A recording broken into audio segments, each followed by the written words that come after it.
Ito ngayon yung mga ginagawa dito sa Coastal Road. Ito yung Rojas Rotonda. Ongoing construction siya sa ngayon. Ito dito sa Davao Coastal Road.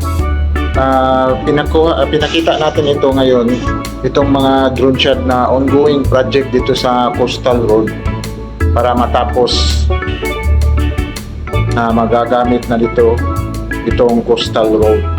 Yan ipakita natin dito sa drone shot. Yung una is ito yung Ruas Rotonda. Malapit na din sila matapos dito. Ang kulang nila is ito lang ng asfalto sa lugar.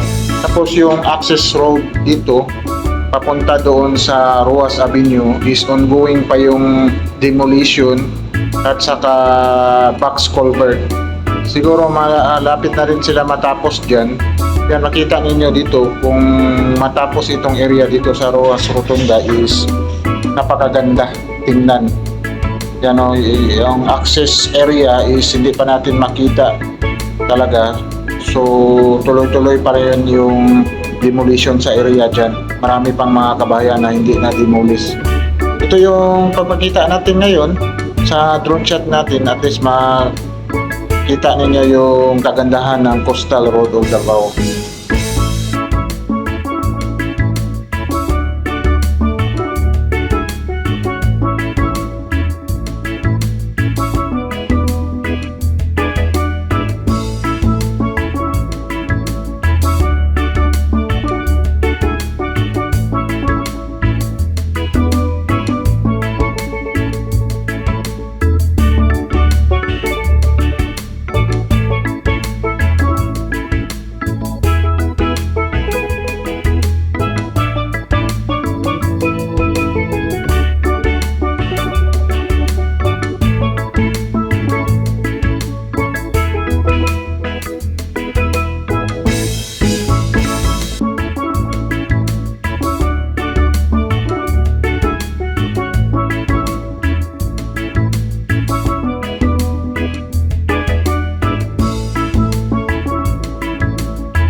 Ito na naman yung sa Ecoland Segment Bridge Project na ongoing project pa rin ngayon under sa CRDC ito sa China.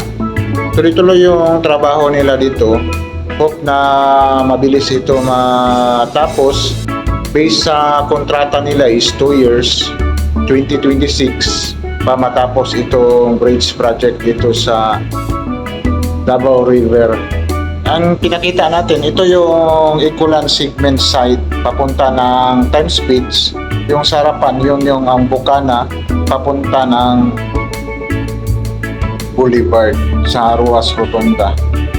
Yan yun ang mabilis din nakikita natin dito is mabilis yung tambak nila sa area. Hope na maganda yung panahon para mabilis yung trabaho nila dito sa bridge project sa Davao River.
na naman yung sa Bukana Segment Bridge Project dito sa Davao River.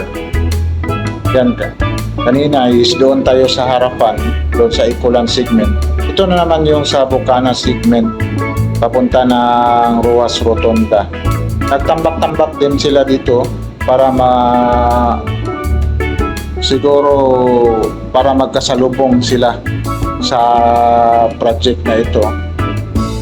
Mabilis din tambak nila dito sa area, dito sa may Bukana Segment. Hope na tuloy-tuloy na ito para sa 2026 maggamit na itong Coastal Road 18.5 kilometers.